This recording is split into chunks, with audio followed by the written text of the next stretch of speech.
wonderful people. A lot has happened on this show as we have seen people who are successful in their craft and their position come on board to share their life and experiences with us. And today I am here with my favorite gospel music icons of all times, Nii Okai. He joins us on the Star Sports show to share his life and experiences with us. From the beginning of his career till now has really been amazing. And today his silence is broken as he joins us on the Star Sports show to share the entirety of the journey, the joy, and the juice of being a gospel music icon in Ghana. My name is Vanessa Zeke Ado. You can call me Mr. Zeke for short. And this is the Star Sports show. And kindly note that this show is proudly sponsored by Force Foods Vegetable Oil. There's a new vegetable oil on the market, which is cholesterol free and also rich in vitamin A and E. Force Foods Vegetable Oil, making meals delicious. Please join us. We'll be right back.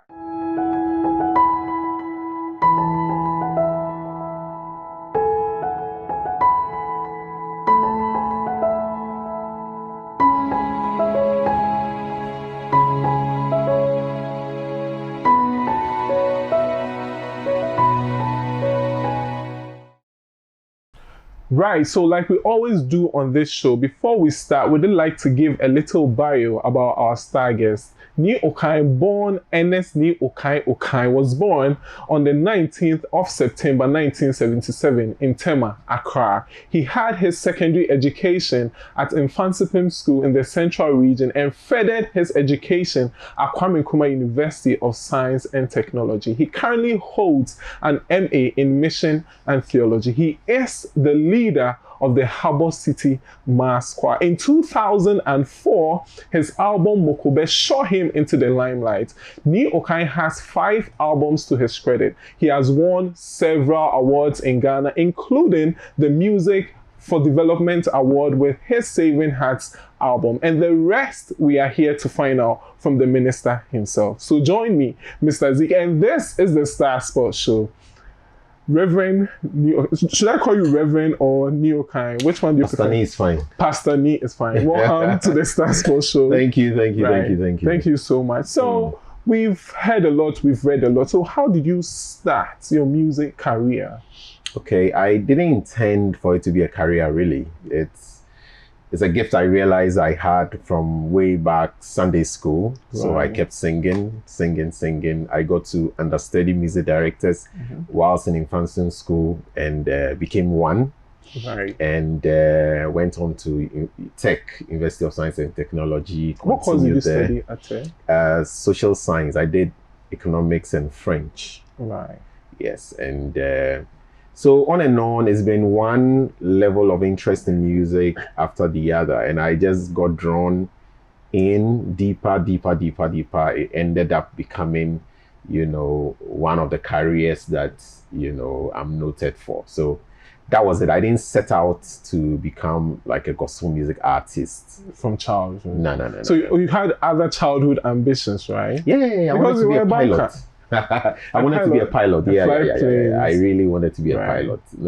And along the line, I had to drop chemistry, biology, just do physics, geog, maths. And then I dropped it all together, did econs, geog, maths, and then moved into the arts. And but the Lord has His own plan. You're right. So there are other interests. I played hockey. I'm into quite a number of things. Direct. I love radio, right. and all that. But the music has been dominant since ever. So right. Thank you so much. So, what inspires you to do music year after year? Since you first released in 2004, has it changed at all? It hasn't changed. It was actually. Realizing that God has given you a gift to be able to receive music, arrange music, rearrange music, produce music, so it keeps coming. It keeps coming. And once it keeps coming, you have to keep working at it, you know. So I keep getting songs, I keep arranging songs, working on songs. So it's a year after year activity for me. Right. Yeah. Thank you so much. And for the record, he is a songwriter, a composer, and a singer. So he just doesn't sing, he writes as well. What inspires the composition of your song? Well, you know, it's what you take in that inspires what comes out. Right. So I want to give credit to my dad. You know, he used to have a lot of LPs, you know, so you hear a lot of music. You hear a lot of music. And once you get that in your system, some way, somehow, when your creative juices come up, you pick up straws from, you know, various points and stuff like that. And I'm also inspired by most of my colleagues and some who are ahead of me by the music they write. My major interest in music has been music directing, and so I get to work on a lot of songs that people have written and decipher the past, teach them and all that. So as you do that, you get drawn into other genres, other aspects of music that, you know, whet your appetite to write in that genre and all that. So it's an activity that, you know, is unending. There's always something to pick out, something to explore, something new to learn, something new to give, something new to try out, you know, when it comes to music. And if you're a creative person, that is how we live, really. Right. So growing up, we all had childhood mentors, people we look up to and all. So when you discovered you had the grace to sing, who were the, maybe, let me say, top 3 people you were looking up to in the music industry? Well, so when I discovered, beginning from my father's influence, there was, he used to play a lot of Jimmy Cliff around that time as a kid, a lot of Jimmy Cliff. And Jimmy Cliff has this falsetto. He has this, you know, so people talk about my falsetto a lot. So you got it from him. Like. I won't say I got it from him. I've never met Jimmy Cliff, but what I'm saying is that the exposure to being able to sing like that, you know, may have come from there. And so when I finally fully committed myself to Christ, though I was born in church and all that, I had a stream of, you know, gifted people that I could learn from, you know, talk about the Andre Crouch's Maranatha music. Here in Ghana, I got a unique opportunity of meeting Joe Beecham very early through Koda, you know, and I mean, he just inspired that thing in us by seeing somebody close to us doing it, you know. The Daughters of Glory Jesus for a very long time. Thomas Yosen, Tego Sisters. It's been a string of gifted people that you pick, you know, things from, because everybody approaches it from a unique point of view, you know. And I love choir music. So from the Brooklyn Tabernacle Choir through the Potter's House Mass Choir, everything Mass Choir moves me. And that's how I began, you know, leading Mass Choirs back on Tech Campus. And then here we set up the Hubble City Mass Choir. We actually founded the choir, Kwame Amihe and myself and some of our colleagues, our senior colleagues who were here in Tema. And so that was the influence. And then eventually we found that we could write more, we could lead worship, we could do so many other things, and that's evolved into what it is now. Right. Thank you so much. So before we move on, we'd like to find out a little bit about the formation of the Hubble City Mass Choir, because you went solo. Most artists go solo but you decided to form this. What was the notion, everything behind the formation of the Hubble City Mass? So like I said earlier, I didn't set out to be an artist. So there was nothing, it wasn't like a choice between solo or choir. We were just serving. And for Hubble City Mass Choir, most of us at that time found ourselves in Orthodox churches who were still struggling to come to terms with contemporary music. They were very much into the traditional choral, classical music. And so those of us who were younger, who wanted to explore these contemporary genres, it was a challenge. And so we were motivated to pool our resources together as a community from various churches to form a non-denominational choir. Wow. So that was the basis of the Hubble Mass Choir. People came from Presby, Baptist, Methodist, and it began to grow. Pentecost, it started growing, and we named it the Hubble City Mass Choir.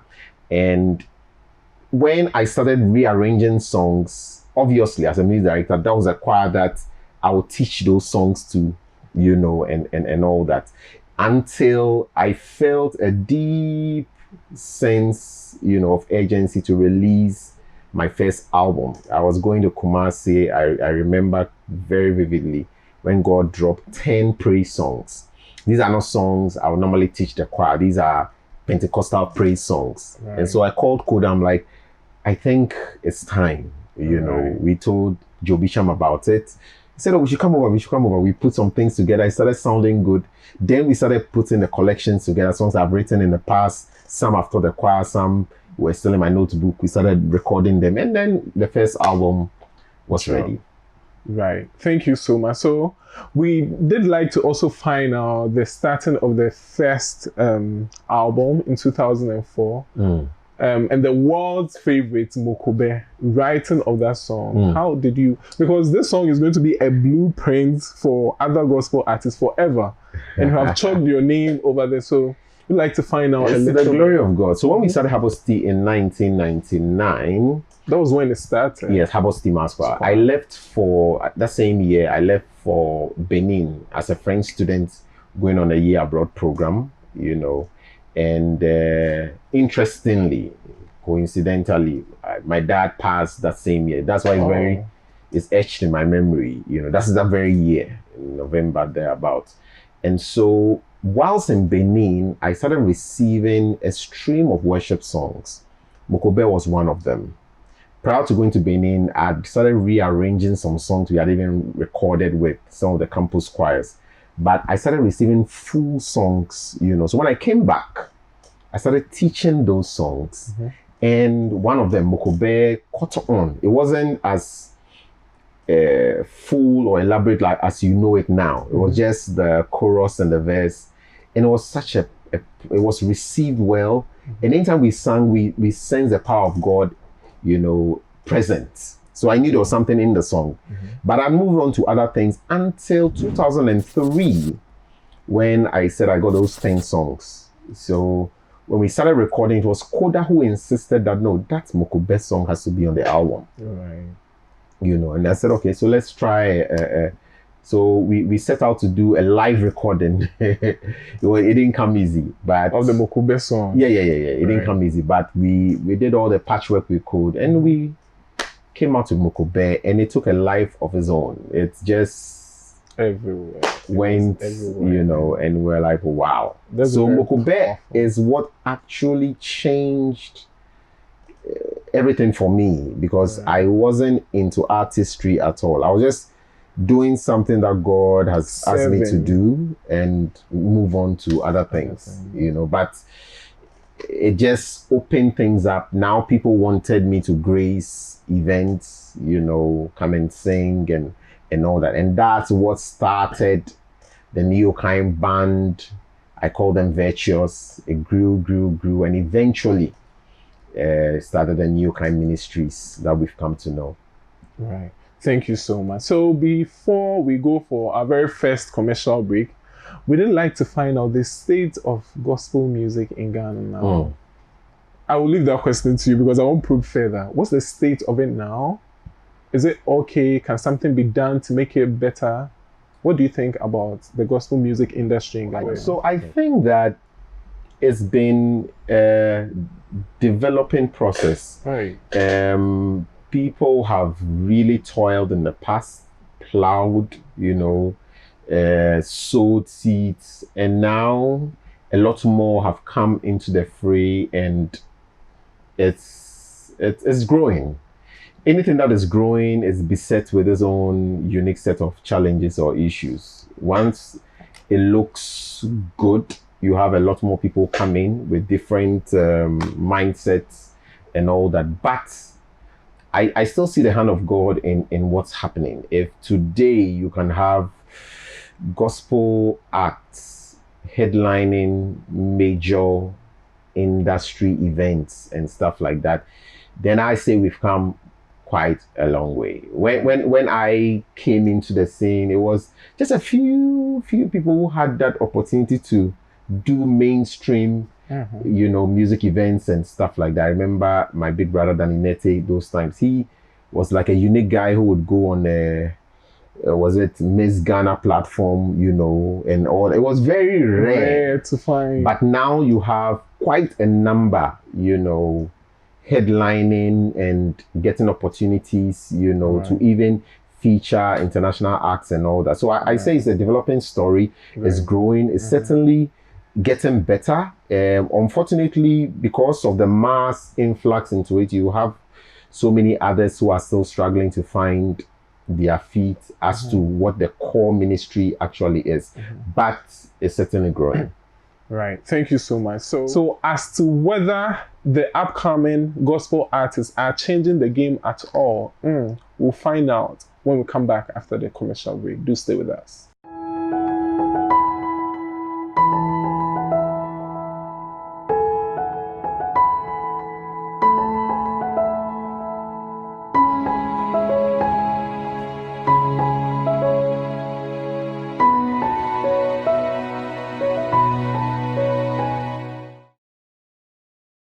So welcome back to the Star Sports Show. We've been here with Pastor Nii Okai. Did I get it right? Yep. Pastor Nii Okai, right. He is here with us and we have been, having a real chat. And before we went for the commercial break, we were talking about the fact that if these new and upcoming gospel artists are changing the game at all, or they are sticking to the fact that gospel is about the word of God. Osofo, please, are these people changing? I don't want to mention any names, but looking at what is going on now, do you think they are changing the game at all, or they are sticking to the fact that this is what the genre is about? The gospel is a message. The gospel is about a person. The gospel is Jesus. I won't say anybody's changing the message. Because Jesus Christ is the same yesterday, today, and forever. Yeah. You understand? But genres change, culture evolves, and all that. And so you'd find that people are coming in a bit more adventurous, a bit more willing to experiment, on new music, hybrid music and all that. And I welcome that because I'm a creative person. When we came to join those of our predecessors, we also introduced a few fusions into what we are doing. And so I actually expect more when it comes to the genre, when it comes to the compositions, the arrangements and mixes and all that. But the message is the same yesterday, today, and forever. Jesus Christ. That is our focus. And otherwise, then I don't know which gospel we are preaching. Right. So the main focus is Jesus. And Pastor, so what specific message do you want people to take from your music? Mokobe, there's none like Jesus. I present to you the man, Jesus.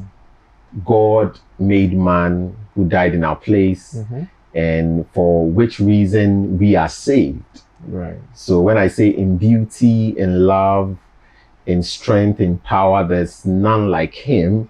I want to tell you that of all your pursuits in life, you need Jesus. And so that's like the centrality of my message. And so I talk about everything in the kingdom, from our salvation to our transformation to the blessing of the kingdom and to even grace to overcome the challenges that we face as believers, and the fact that Jesus still loves us, and wherever we are, we have the opportunity to come and taste and see that the Lord is good. That's essentially the entirety of my message. Right. Thank you so much. So what is also the state of choral music groups in Ghana now? I think there's been a renaissance. There's been such a new appeal towards choral music. If you look at what my friend James Varikama is doing with the harmonious choral and several others like him, it's amazing the crowds they are drawing, the emphasis on the word and creativity and the willingness to infuse modern technology in what they are doing. I remember when they started, that was my heartbeat. Whenever I had an interaction with them, I kept pushing the knobs that yes, you have the main thing. Now let's add a bit of the artistry, and it's like now they've even overtaken everybody. Yeah. They recently, Harmonious Choral won the World Games.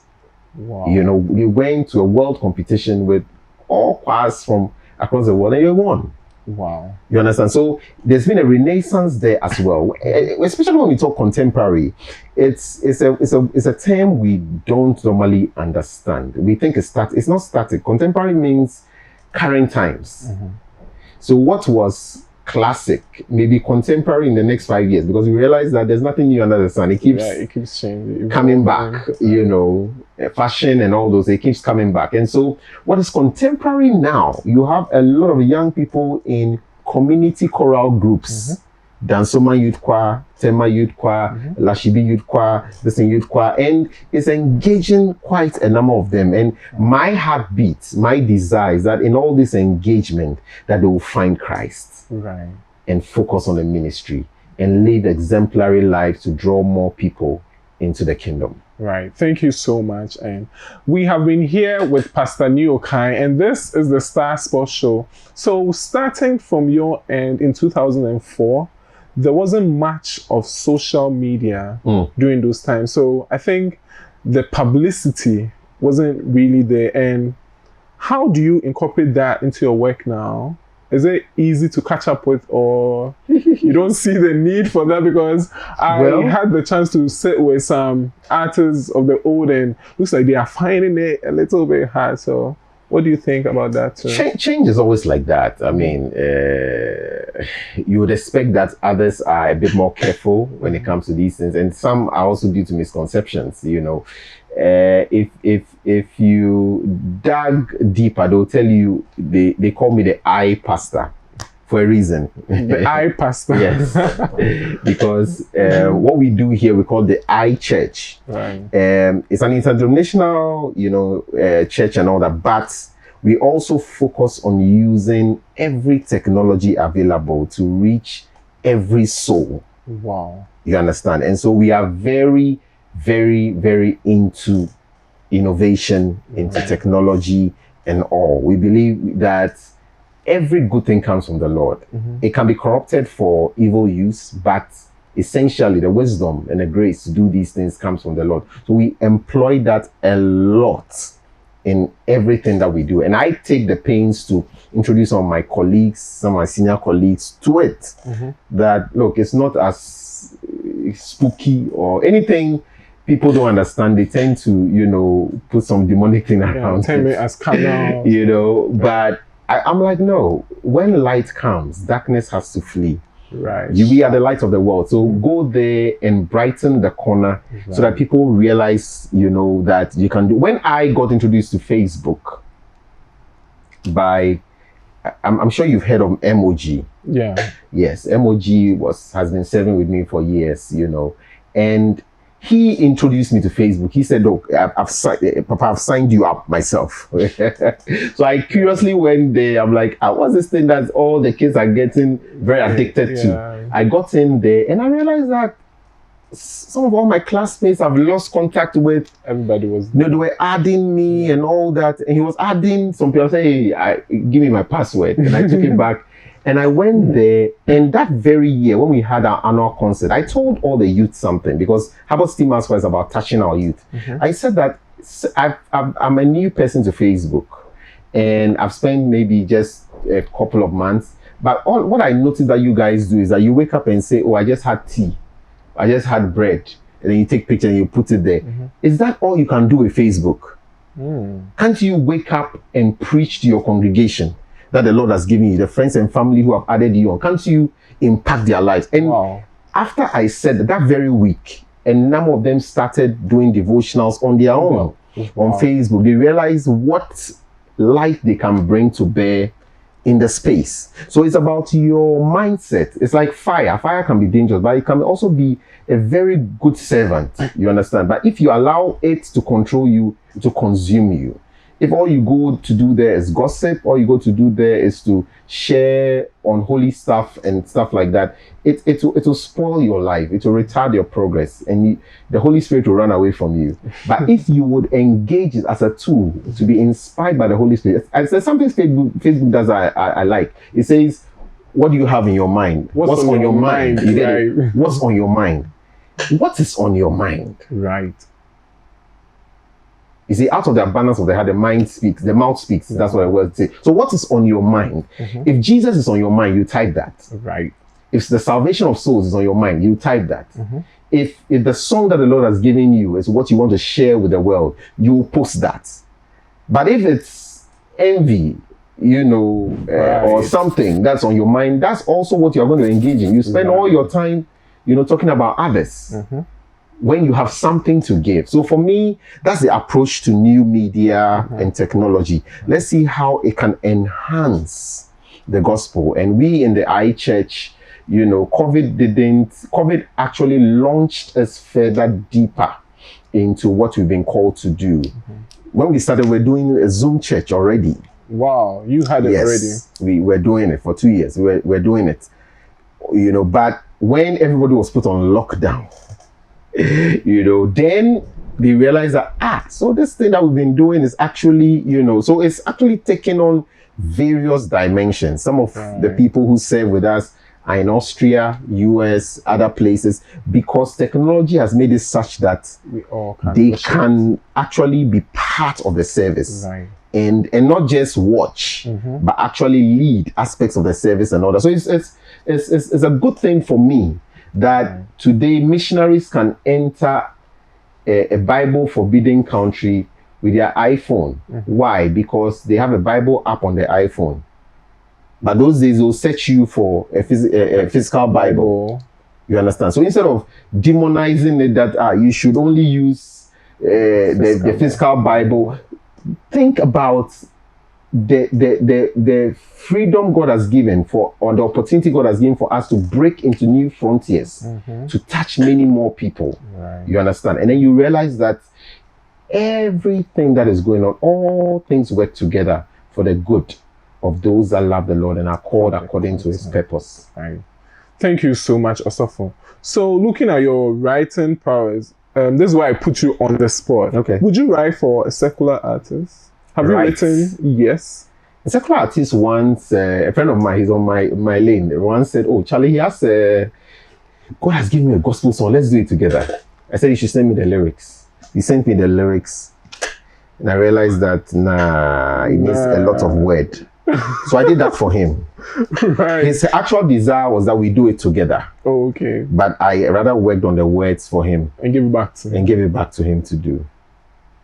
So you wouldn't collaborate with them? Or you see, can two work together except they agree? Right. We need to agree on something. And it's not gotten to do with the fact that he's secular or I'm gospel. There has to be agreement. You may be a gospel artist, but if you don't have agreement, we can't work. We don't collaborate for collaboration's sake. We collaborate because I feel led that you're a catalyst to what I'm putting out there. Or I'm a catalyst to what you are putting out there. Okay. You understand? And if it will cause more harm than good, is that if what you are eating, it may not mean anything to you, but if it will bring a stumbling block in the faith of your brother, be sensitive enough. We have all things are lawful, but not all things are helpful.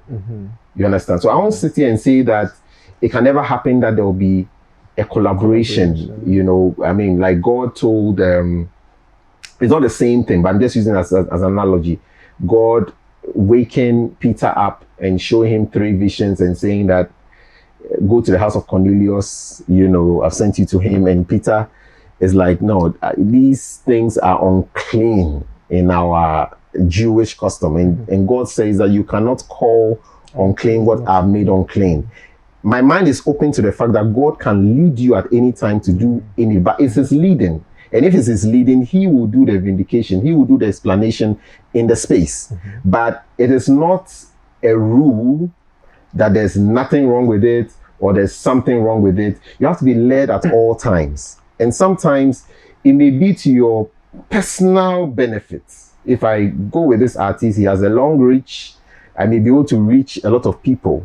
But sometimes it is also telling God indirectly that he's not enough to make you reach the people. That's why God could sometimes come hard at the Israelites that, why did you go to Egypt for support? Are you trying to say that I'm not enough to let you? So the motive behind the thing is where the question is. It's actually the motive. Why are you doing that collaboration? And not whether the collaboration in itself is wrong or right. But your motive is what will judge you. Why are you doing it? That is what will judge you. Thank you so much. Viewers, we would attest the fact that you do not get such knowledge at all times. And we have been here with Pastor Nii Okai, and this is the Star Sports Show. So this is where we have the youth in focus.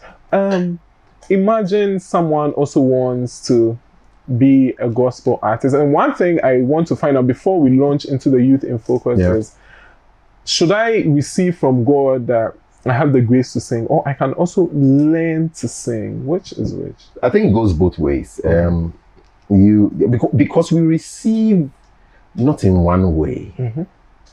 You understand it? We try to put God in a box, but you can't put God in a box. Not at all. So sometimes you actually get a word of prophecy spoken over your life.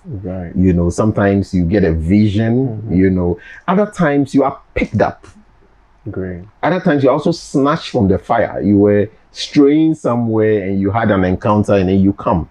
So people come into church and by direction, their pastor or music director says, join the choir. They don't know they have anything special. They are thrown into the deep end and then later realize that, oh, I can rap, I can play, I can sing, I can harmonize. Then it begins to form. So having said that, one of the surest ways of discovering what you have is serving in the house of the Lord. That's one of the surest ways. I don't see why you should allow a public platform, albeit secular, to let you know that singing is not your gift. Embarrass you on national TV. When you can actually join a church choir and have a few autos laugh at you for going off. You have a point there. and picking yourself up from there and growing. So that's the surest way to begin. But there are various aspects of this music thing. Various aspects. Sometimes we think that everybody who is gifted should be a recording artist. That in itself is another aspect of music. So there are people who are very good, but they don't do well as recording artists. Because it's something that has also been developed. That's why you need managers and other people who are experienced to groom you into who a recording artist should be. So if that's where you want to get to, then you want to get near mentors who are in that area to pick additional characteristics or skills, you know, that would help you in that journey. Because back in church, maybe all they would allow you to do is to lead praise and worship. So you approach this gospel industry with a mindset that, and that's a new term I'm hearing, worship artists, like I'm a worship artist. And it can be sometimes very limiting because like the trends pass. When another trend comes, you find that you are wanting. You find yourself wanting. But when it comes to grooming, a good music director, somebody who's gone a little ahead of you, who's gone through some of the challenges, can be able to guide you on one or two or three things. So you don't end up repeating the mistakes of your seniors, those who've come ahead of you. It's actually doesn't make, it's not good to keep repeating the same mistakes. We make mistakes so that those who come after us will not make the same mistake, but they can ride on our shoulders to do even better. You get it. And so I think that find someone who inspires you, ministers to you, and serve. That's the easiest way to get into the heart of someone. That's pretty much the easiest way than just say, I want impartation. You know, that's the easy. Just go serve. And sometimes, just as you are serving, you pick up a number of things. So I was reading something that Umaru Sanda wrote himself. He put on Facebook about how he got to City FM.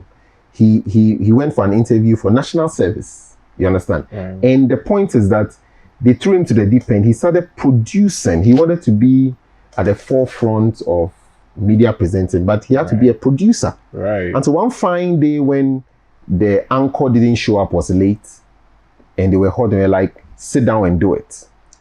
And he got there, and today he's one of the finest we have around. So the point is that as you are serving, one fine day will come where the leader is like, but you cry, you can do this. And that state, that 5 minutes opportunity may be all you need.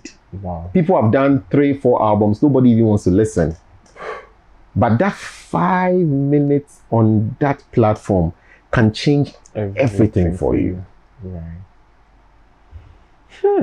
Thank you so much. We are very grateful that you decided to come to share your story with us, and we would like to find out if you have any upcoming projects and all. Like to let us know. Well, so we are actually working on album 8 as we speak. 8 album. Yes. Wow. We did the 7th one last year in Canada. It's a live production we did, my very first one outside the country. And we started introducing the songs on mainstream media and on social media. Now we started work on the 8th, and we are just trusting God to take it a step at a time. But something I'm working on currently, you know, for my birthday production is like a tribute concert, you would say. Since I started, you know, from 2003 to date, there have been people who have served with me. Some have moved on, some have full-blown ministries now, like MOG, Zuta, so many of them, you know, Namesi, Kofi Kakari. I don't want to leave anybody out. You shouldn't. So many. They are watching. You know, and I just want them to come back, sit, and let their juniors, those who are holding the fort now, also minister to them.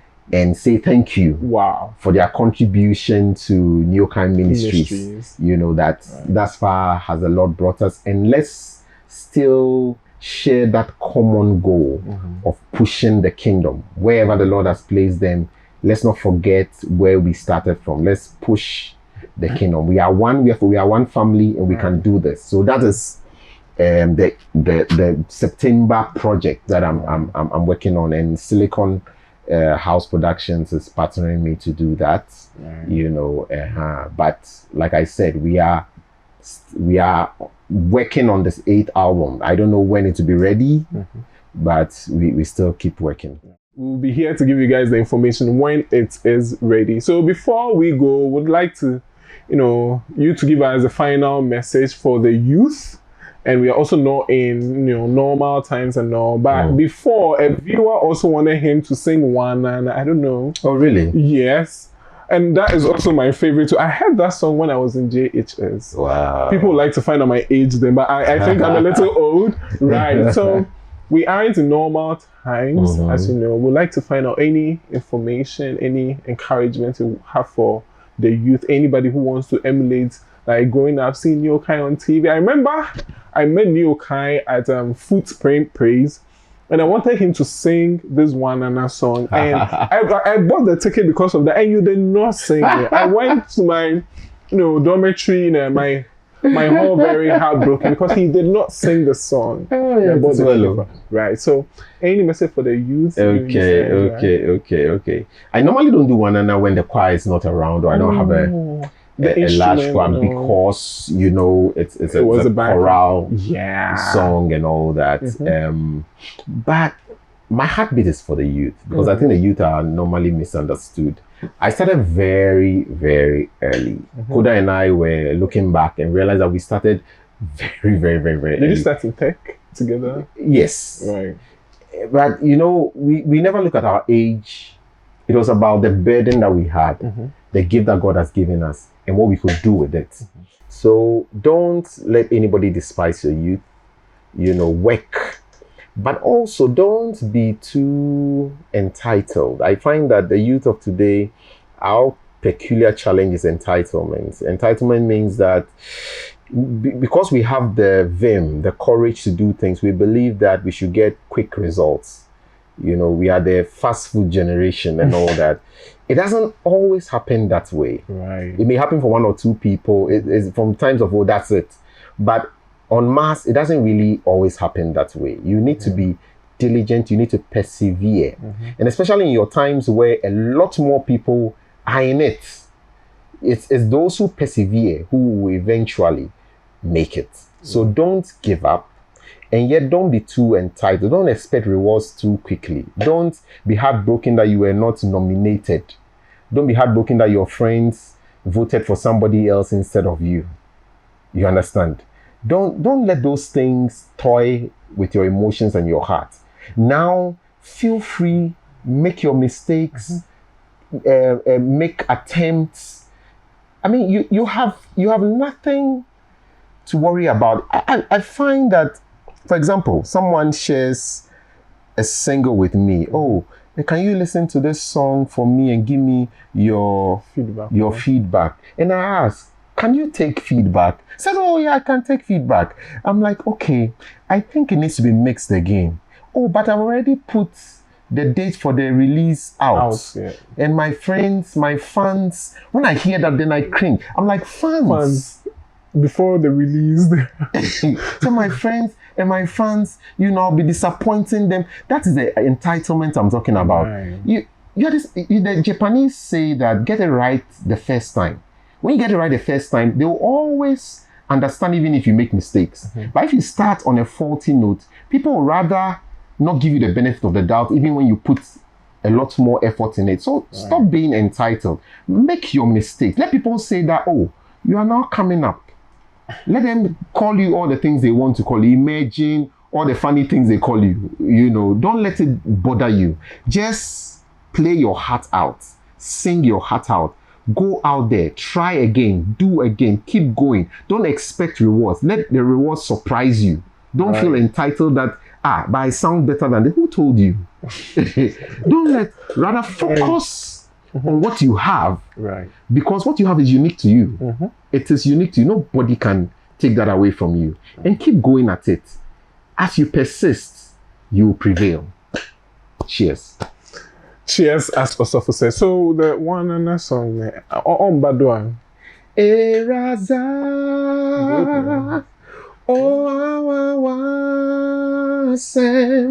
Eraza, Enyim Yam Hina, Ye Kashi, Na Ze, O Onshe, Na Bosuhi. Thank you so much for joining us. And viewers, we are extremely grateful that you sat with us throughout this show. This has been the Star Sports Show. We've been here with Pastor Nii Okai. And please know that this show was proudly sponsored by Force Foods Vegetable Oil, rich in vitamin A and E and making meals delicious. My outfit was sponsored by Harris Fashion inside Medina. His contact will be scrolling down your screens. Until then, please do keep safe. The show comes your way same time next week. And bye-bye.